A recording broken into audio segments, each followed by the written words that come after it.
Olá, começando agora mais um Beneficência na TV. No programa de hoje você vai conhecer uma história de superação.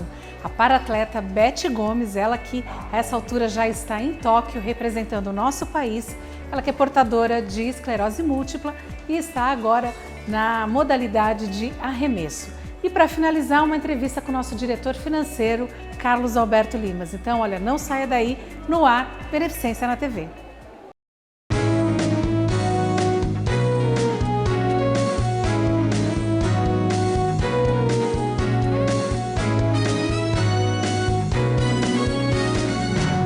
Beneficência na TV.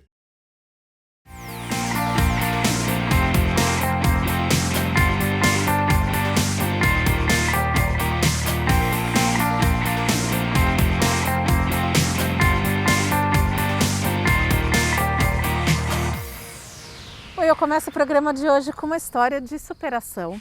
Eu vou conversar com a Beth Gomes, que é atleta paralímpica. Ela que está indo para Tóquio, a gente está gravando hoje numa sexta-feira, a gente está aqui no local de treino dela.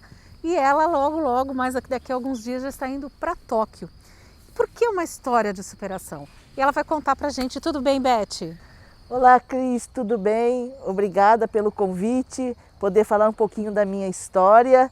É muito prazeroso. Então, a Beth, ela tem esclerose múltipla, mas ela já é atleta há muitos anos antes de descobrir a doença. Ela vai contar um pouquinho pra gente. Você já era atleta antes de descobrir a esclerose múltipla e você jogava vôlei, é isso? Isso. Conta um pouquinho da tua história. Então, eu começo minha trajetória no esporte desde a época escolar, né? E aos 14 anos eu me tornei atleta do voleibol, né, convencional. E era a minha paixão, o vôlei. Aos 27 anos eu fui acometida pela esclerose múltipla, onde eu tive que encerrar a minha carreira no vôlei. Para mim a vida tinha acabado, eu já não poderia mais fazer nada. Então eu fiquei em dois anos, de 93 até 96, meados de 96, em depressão, sem saber o que ia fazer da minha vida. Já não podia mais fazer a minha função profissional, né, tanto no vôlei quanto na guarda municipal. E para mim, eu acho que a vida tinha acabado, e não foi isso. Quis Deus que eu conhecesse o esporte paralímpico. E em 96 eu fui orientada a tirar a carteirinha de ônibus para passagem do coletivo gratuita pelo motorista, que me indicou o Conselho Municipal do Deficiente aqui em Santos, o CONDEF. E eu fui lá, né, em busca dessa carteirinha que ele falou. E chegando lá me deparei com duas pessoas cadeirantes, né, que trabalhavam no conselho, que a Célia Saldanha Diniz e o Luciano Marques, que trabalhavam no conselho e eram atletas também. E chegando lá, eles me viram e me chamaram, vamos jogar basquete. Eu falei, nossa, eu odeio basquete. Eu falei assim, não posso. Ela assim, como não? Eu falei, porque eu sou deficiente, porque eu não posso mais nada, não posso jogar vôlei. Ele falou, você pode sim, é o esporte paralímpico. Então eu fiquei assim, tá bom então. E eles me deram, né, o endereço do clube, que era para mim se apresentar, para iniciar, né, nos treinamentos. E a primeira semana eu falei, né, que ia, não fui. E depois aquilo ficou na minha cabeça e eu falei assim, eu vou lá ver como é que é esse negócio, né, basquete sobre rodas, né. E fui. E chegando lá no endereço que haviam me passado, era o ginásio de esportes, né, o Rebouças. E quando eu me deparei, que eu estava adentrando as quadras, né, veio um filme, um retrocesso, que foi aonde eu me tornei tricampeã de vôlei pela GCM. E aquilo ali, né, eu voltei ao passado, me vi dentro da quadra.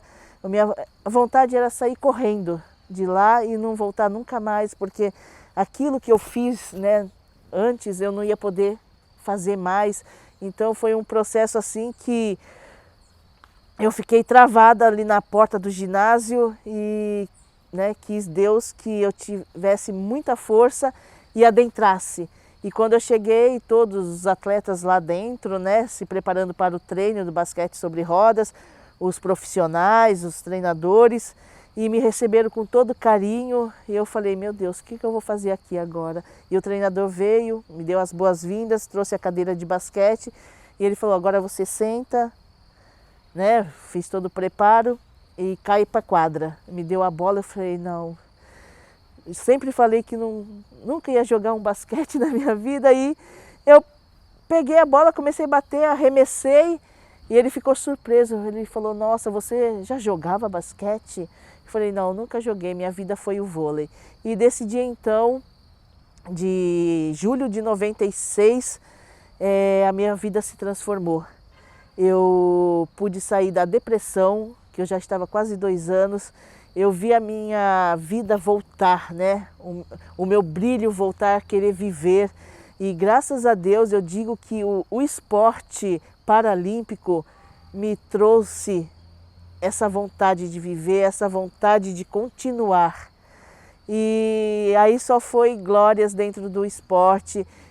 Pelo basquete eu fiquei de 96 até 2010 como jogadora da seleção brasileira. Participei de várias Paralimpíadas, Parapan-Americanos, Jogos Mundiais. E em 2006 eu agreguei o atletismo. Eu agreguei o atletismo junto com o basquete e comecei a treinar e trazer bons resultados pelos campeonatos do Comitê Paralímpico. E o último mundial foi em Birmingham, de basquete, na Inglaterra. Eu falei, bom, eu vou me despedir das quadras, vou deixar o basquete. E ali foi a minha despedida das quadras e onde eu disse, agora eu quero a seleção de atletismo. E em 2011 eu sou convocada para o meu primeiro Jogos Parapan-Americanos pelo atletismo em Guadalajara. E foi muitas convocações mundiais, Jogos Parapan-Americanos, e aonde eu estou até hoje na seleção brasileira de atletismo, no lançamento de disco, arremesso de peso, provas de campo. E assim, quando eu conto essa história, é uma história que eu pude, né, ter na minha vida e me trazer a tão esperança, a tão vontade de viver. E hoje, né, estou aí em caminho para Tóquio. A Beth, bom, ela tem esclerose múltipla, para quem não sabe, é uma doença autoimune, né, que atinge todo o sistema imunológico. E a Beth, antes também de tudo isso, você teve uma passagem na beneficência. Você trabalhou lá na instituição, Sim, né? Olha, foi um dos meus primeiros empregos na Beneficência Portuguesa. Eu digo que a Benê foi uma mãe, né, para mim e para todos os funcionários, né, fazia o faturamento particular.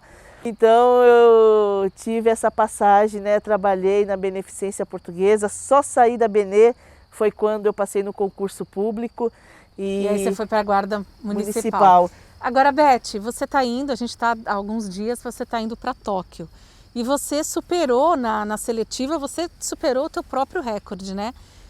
Como que é essa modalidade de arremesso para quem não conhece? O que é avaliado, na verdade? Então, vamos falar, né? Estamos em tempo de pandemia, né? Há 2 anos que nós não tínhamos nenhuma competição, só nossos treinamentos remotos, né? Porque tudo se fechou. Então, agora em junho teve a seletiva pelo Comitê Paralímpico Brasileiro para que os atletas que ainda não haviam tido os seus índices para Tóquio, teve a chance de buscar, né? E nessa competição eu também fui convocada, mesmo tendo o índice para Tóquio já desde 2019, a vaga garantida, eu fui para pegar ritmo de competição. E quis, né, no momento da minha competição, que eu batesse o recorde mundial. Eu falo que, né, meu disco andou muito e eu bati o recorde com 17 metros e 41 centímetros. E o arremesso e lançamento, né, do qual faço, ele é avaliado, você tem um banco de arremesso onde você senta, dependendo da deficiência, você usa as faixas, né, ou luvas como eu uso. para poder ficar segura em cima do banco. Ele tem uma medição padrão do Comitê Internacional, né? Ele não pode passar de 75 centímetros do assento para baixo. Ou seja, ele é todo padrão. Todos os atletas têm que ter a mesma... Isso é. O atleta em competição, ele tem 6 tentativas de lançamentos, né? Ele pode lançar 6 vezes e buscar a sua melhor marca dentro desses 6 lançamentos. E existem várias regras, né? Você não pode levantar o glúteo, para quem ainda tem todos os movimentos, às vezes levanta, né, o glúteo, violado. Ou seja, você não pode fazer um movimento que...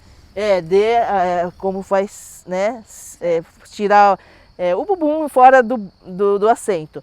Então, é por isso que é usado faixas e você tem todas essas regras, né, para validar os seus arremessos e lançamentos. No peso também, você não pode tirar o peso daqui do pescoço, né? Se você pegar aqui e arremessar, violado, então você não marca. Você tem que sair daqui ele rasgando para arremessar. Então, essas regras, né, e cada categoria, né, compete dentro da sua categoria. A classe F51, 52, 53, às vezes pode fazer junção de classes, que são quase a mesma categoria e deficiências, né, tetraplegia, como mais comprometimento. E as outras classes vão subindo com menos comprometimento até a F57, que amputados que não tem quadro de comprometimento maior. Okay. A gente vai ouvir um pouquinho a tua treinadora, que ela vai falar um pouquinho sobre o teu treinamento. Vamos ver? Foi bem complicado no início, né? A gente estava treinando forte, aí de repente chegou a pandemia e mudou todos os planos, né? De repente a gente ficou sem o clube para treinar, a parte técnica, sem poder se encontrar. Começamos com treino remoto, a academia fechou, então veio um desespero, né? Porque estava chegando o evento e a preparação estava muito aquém do que desejávamos. Mas depois, aos poucos, né, foi melhorando, a gente conseguiu voltar aos treinos e isso já dá um pouquinho mais de segurança. Já tivemos um campeonato recentemente, mostrou que ela está indo bem e a expectativa é positiva de fazer um bom resultado. Agora, Beth, como é que está sendo? A gente está nessa pandemia, como está sendo toda essa preparação, segundo o protocolo, para poder ir para Tóquio, né? E também lá, como que vai ser esse protocolo? Olha, nós estamos tomando todos os cuidados, todo o protocolo, em treinamento, em casa também, usando máscara, álcool gel. Os treinamentos voltaram, né, nos clubes, academias. Então, está sendo uma preparação muito boa, enquanto também o Comitê Paralímpico que está nos dando todo o suporte em exames, né, testagem. E assim, está sendo maravilhoso para que possamos chegar em Tóquio e fazer o melhor nós lá e a cada um dos atletas. E seguir todos os protocolos também, que nós estamos indo para outro país e lá, né, é bem rígido. Então nós já estamos todos orientados o que vamos ter que fazer em Tóquio. Mas tem uma imagem da técnica dela, colocando ela no banco, né, de arremesso, onde ela está com uma capa de chuva.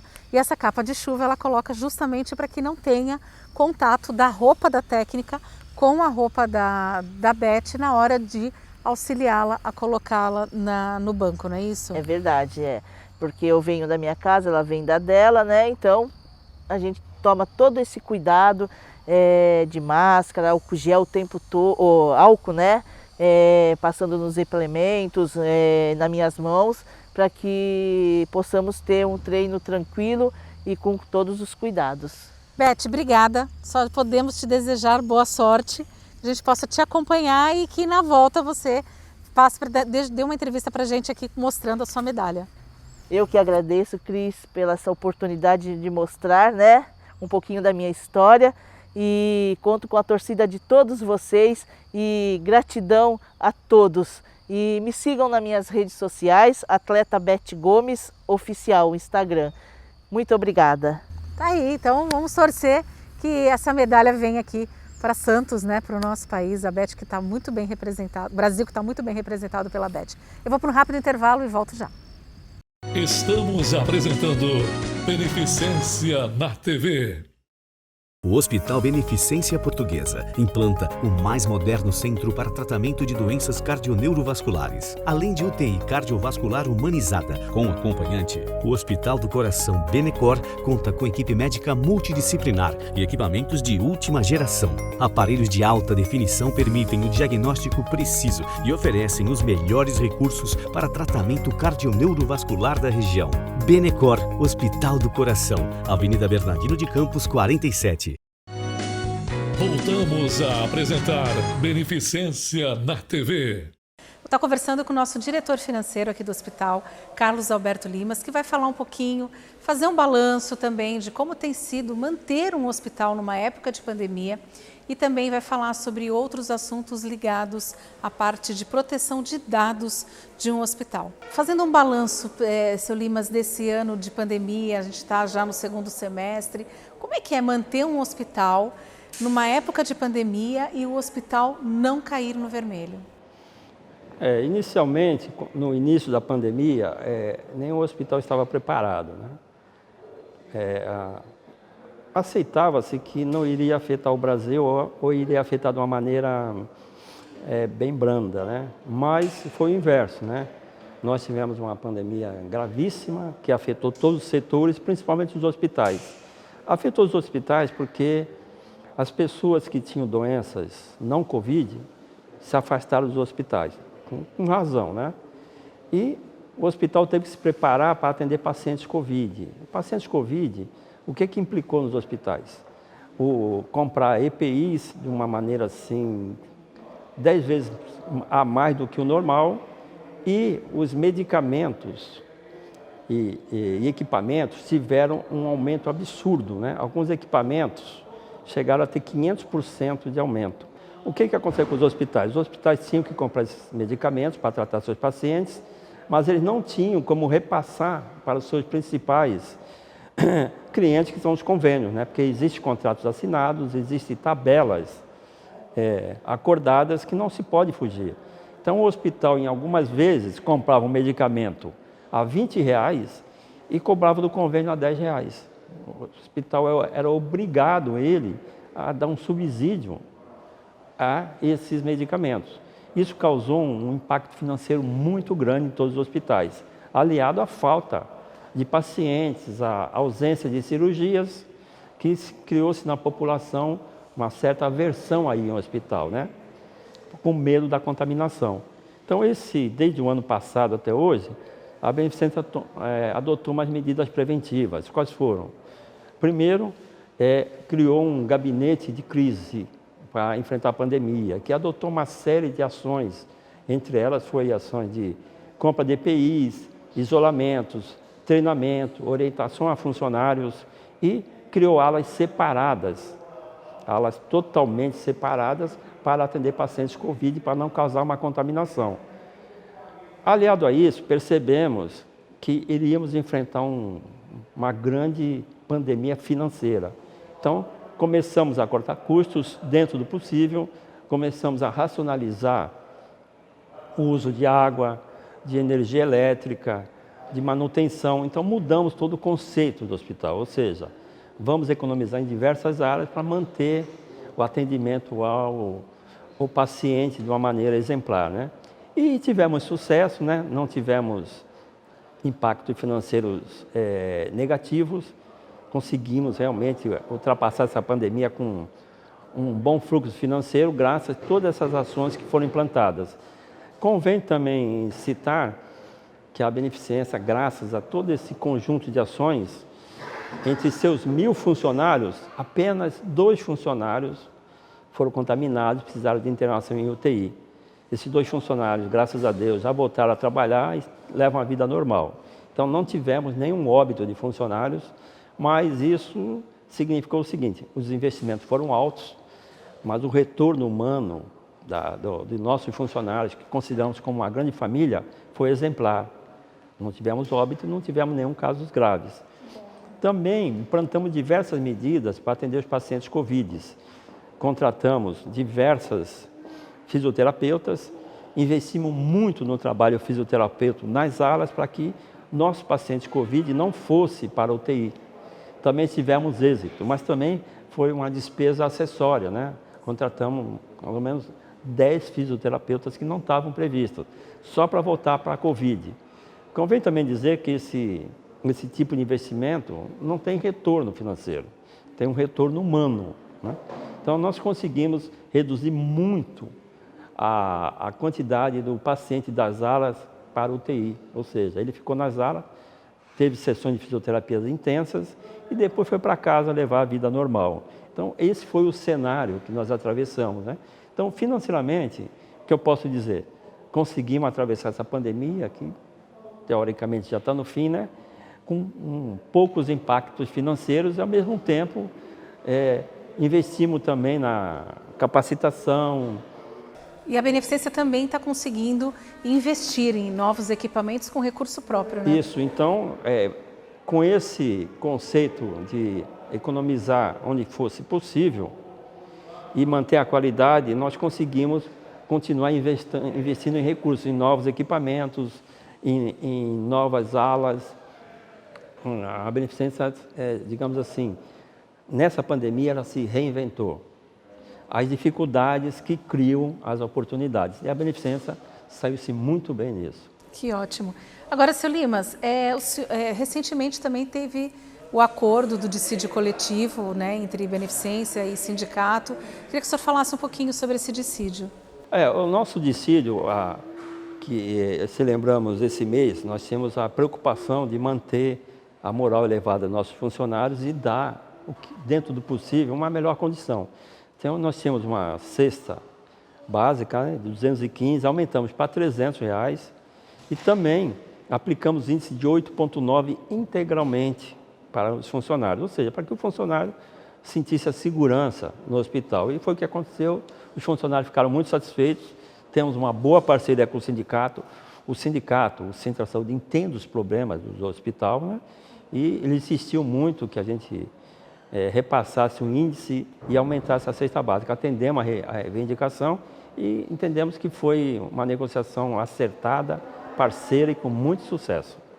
Agora, seu Limas, outra coisa que está vindo aí, que o senhor também está administrando, é a parte de lei de proteção de dados. Queria que o senhor falasse o que vem a ser essa lei de proteção e a importância dela. A Lei Geral de Proteção de Dados, a LGPD, ela criou um conceito de proteção de dados da pessoa física e da empresa também. Ou seja, qualquer dado que vai ser divulgado, qualquer informação pessoal, o dono dessa informação, que é a pessoa, ela tem que autorizar isso. Antes, o que acontecia? Tirava uma foto sua, uma informação sua, isso era divulgada. Hoje não pode mais, você tem que concordar com isso, você tem que autorizar isso. Um exemplo é o seguinte: o nosso departamento pessoal hoje, ele tem cópia dos documentos dos funcionários. Estamos implantando agora que todo funcionário ele tem que consentir que a Beneficência tenha acesso às suas informações. O paciente tem que consentir também que nós temos acesso às informações confidenciais da vida dele, ou seja, a sua documentação, a sua doença, o seu endereço e seus dados vitais. Então, o paciente também está assinando um termo concordando que a Beneficência tem acesso a esse tipo de informação. Hoje, qualquer paciente que vá fazer uma declaração de apoio ao hospital dizendo que está satisfeito com o hospital, e nós vamos divulgar isso, ele assina um termo autorizando a Beneficência a divulgar a sua imagem, divulgar digamos, seu agradecimento ao público. Então, LGPD, na verdade, significa uma lei geral de proteção ao dado individual da pessoa. Então, nós já estamos implantando há 2 meses, nós já estamos trabalhando nisso, né? Estamos fazendo palestra, estamos orientando a todos. Então, nós já estamos praticamente 70% adequados à nova Lei Geral de Proteção de Dados.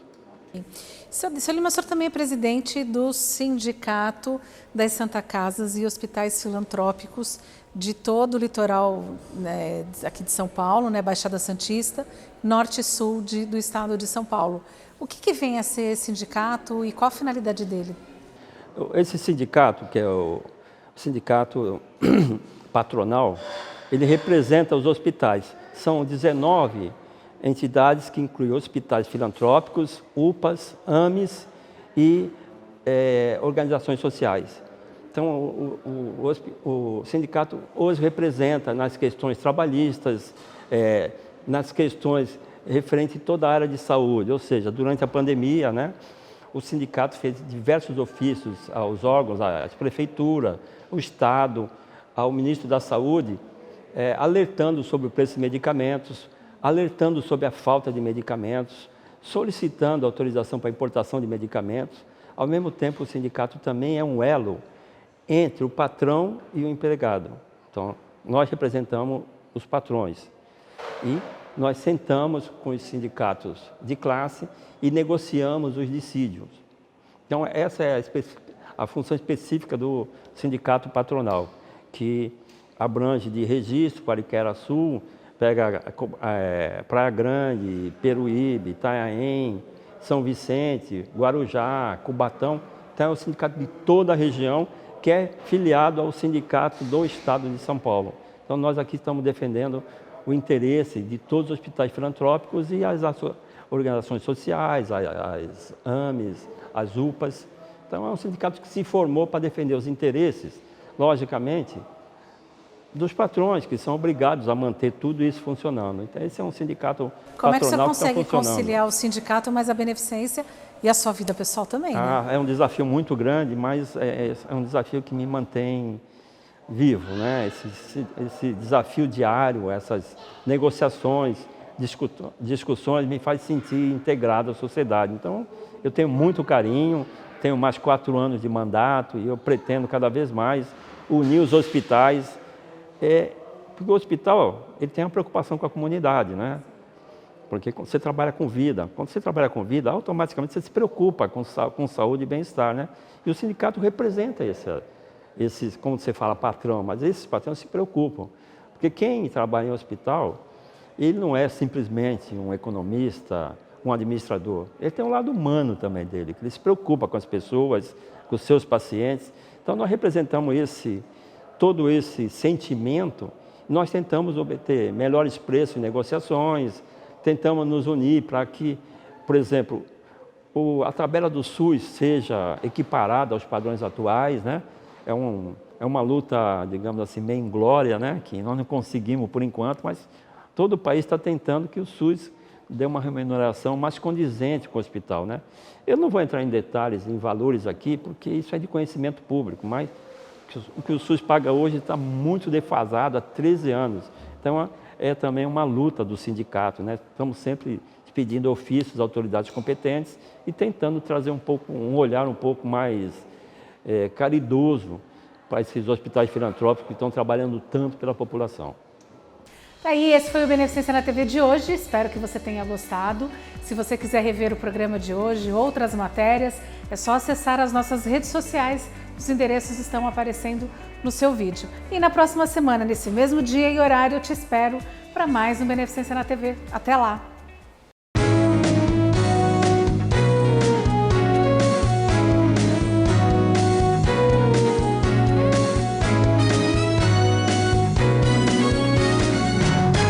Beneficência na TV.